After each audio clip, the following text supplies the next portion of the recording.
Salut la compagnie, c'est Jules Melon et aujourd'hui dans un Pro Ciné Critique, de retour du cinéma mais pas dans la Melon Mobile. Faut dire que je suis sorti de la salle avec la tête comme ça, j'ai donc eu besoin de rentrer et de me poser, d'autant plus que j'ai 3 heures devant moi, enfin un peu moins maintenant, avant d'y retourner voir une autre avant-première, le fameux Kaamelott premier volet, dont je parlerai demain si tout va bien. Mais causons ici de Space Jam Nouvelle Ère, techniquement qui sort demain nationalement, mais qui a eu beaucoup de projections anticipées. Space Jam New Legacy en VO ou Space Jam 2, parce que c'est quasiment une suite. On est plus proche du remake reboot, mais ouais, on est dans le même univers. Réalisé par Malcolm D. Lee, que je ne connaissais pas, mais c'est pas son premier film, loin de là.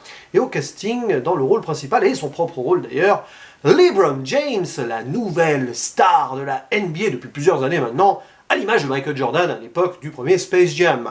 À ses côtés de vrais acteurs tels que Don Cheadle, qui joue le méchant, Sonequa Martin Green, qui interprète son épouse, et un caméo de Steven Yeun, vous savez, cet acteur qui a été révélé dans la série The Walking Dead et récemment vu dans Minari.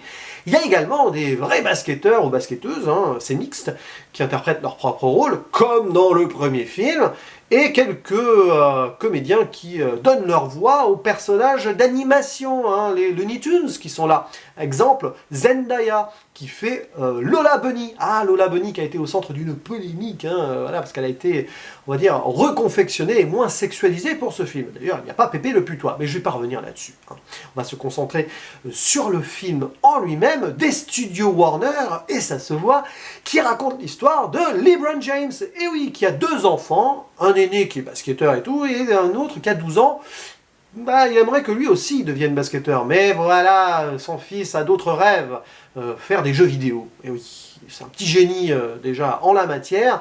Et on est ici dans la traditionnelle histoire du père qui aimerait que son fils soit comme lui, mais le fils veut suivre sa propre destinée. Bon, voilà. Et les deux vont à un moment visiter les studios Warner, parce qu'on leur présente un algorithme, tout ça, voilà, pour numériser LeBron James dans des films ou des franchises. Oh, quelle bonne idée!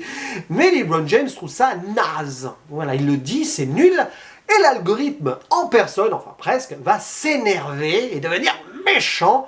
Ainsi, enfermer LeBron James et son jeune enfant, enfin il a 12 ans, qui s'appelle Dom, dans l'univers Warner, le Serververse, et donc ils vont être numérisés là-dedans et voyager à travers les références des studios Warner. Oui. Et puis à un moment, évidemment, un match va s'organiser, comme dans Space Jam de 1996, entre l'équipe de l'algorithme, qui s'appelle dans le film RG Rhythm, ouais, et l'équipe de LeBron James, recrutement, etc.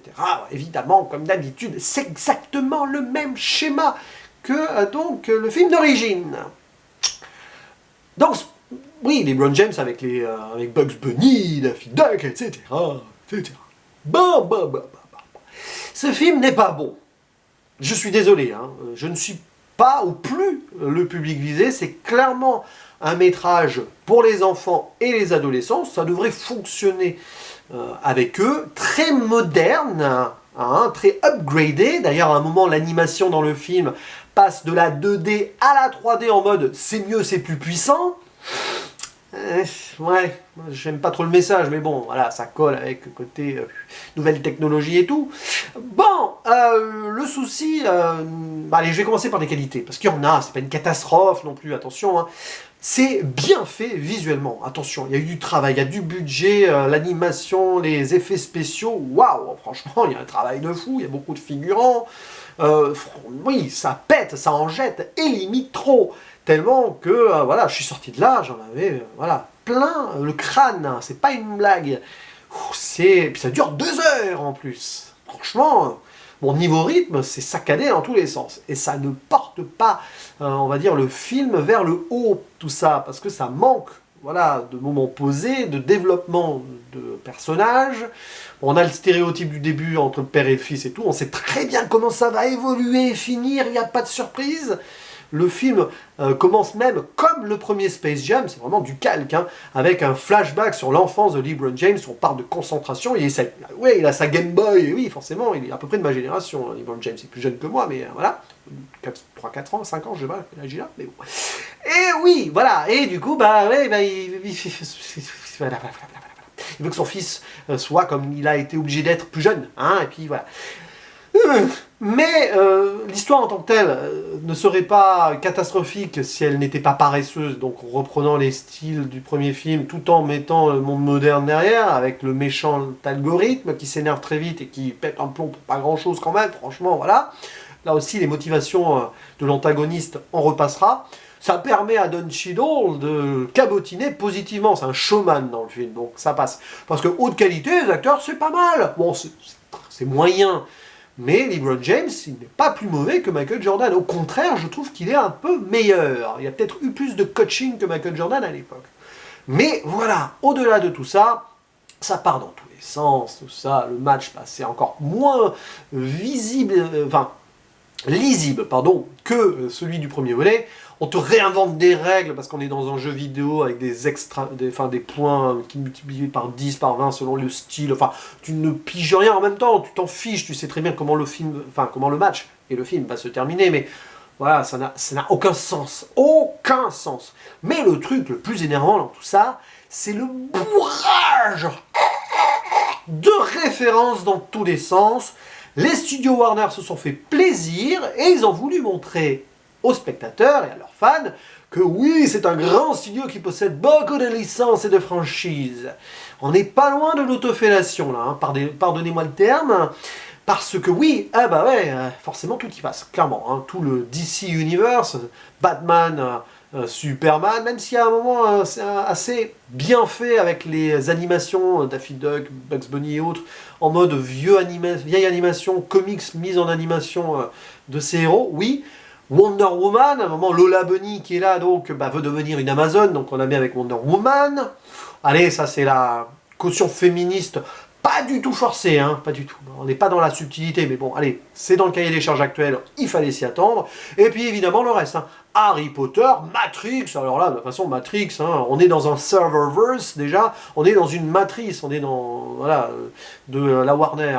Et puis, King Kong, évidemment, et j'en oublie, clairement. On se croirait dans Ready Player One, à un moment, rien que les spectateurs, on le voit dans la bande-annonce, on nous met donc des petits, bref, le Joker, les...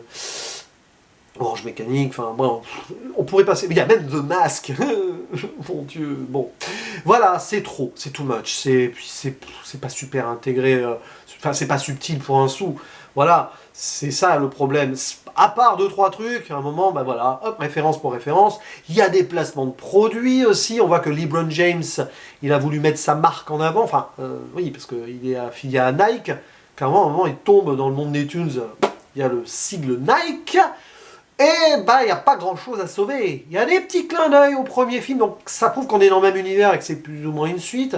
À un moment, il y a un clin d'œil à Michael Jordan. Et c'est amusant. J'en dis pas plus, parce que ça, ouais, ça m'a fait. Ouais, ça m'a fait rire sur le moment. Ah, c'est bien trouvé. Voilà. Voilà, donc ceux qui ont vu le film comprendront. Mais voilà, à part ça. Oh là là, que c'est très poussif, c'est très poussif, c'est très poussif. Et j'en pouvais plus à la fin, j'en pouvais plus. Parce que sur le plan visuel, c'est peut-être bien, mais on laisse pas respirer les plans, les décors, tout ça. T'as l'impression quand même qu'il y a des gens qui ont bossé énormément pour des petits détails, pour pas grand-chose. Enfin, pour pas grand-chose, pour vite fait que ça soit balayé comme ça.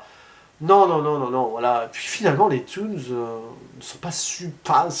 Ouais, enfin, ouais, non, je sais pas. Je ne sais pas. J'avoue que je préfère le premier. Je préfère aussi les Looney Tunes passent à l'action, dont j'ai parlé il y a quelques jours. Enfin, oui, j'ai parlé de ce film il y a quelques jours. Non, là, ça passe pas. Ça passe pas. Ça a été assez... C'est un calvaire. C'est un calvaire trop long, trop dans tous les sens. Alors oui, je le répète, je ne suis pas la cible du film. Je pense que les plus jeunes vont adorer. Ça fonctionne, voilà, avec ceux qui aiment beaucoup jouer aux jeux vidéo. Hein. C'est épileptique par moment. Oui, c'est ça, c'est clair. Mais je suis pas du tout, la tranche d'âge, la tranche d'âge, j'en bafouille, qui va s'extasier devant ce film. Déjà que j'étais pas très fan du premier, qui était plutôt quand même de mon époque, clairement, j'étais adolescent quand il est sorti. Là non, c'est pas nul, mais pour moi, ça ne mérite pas la moyenne. Je suis très objectif si je donne une note de 4 sur 10, parce que ça peut me valoir plus objectivement sur l'aspect technique et tout, mais à un moment, il faut quand même bosser le scénario de son film, éviter trop les stéréotypes et les clichés, mais ça c'est trop demandé aux gros studios, je pense, pour les blockbusters. Ça, donc maintenant, on finit par accepter quand on va voir un film comme ça que ça soit pas très profond. Mais voilà, non, là, c'est dur. À trop vouloir en mettre, à trop vouloir en faire, à trop vouloir mettre de la poudre aux yeux aux gens, bah, parfois, ça casse. Je crois que les premiers retours aux États-Unis sont pas terribles non plus, donc, mais ça a l'air de fonctionner au box-office.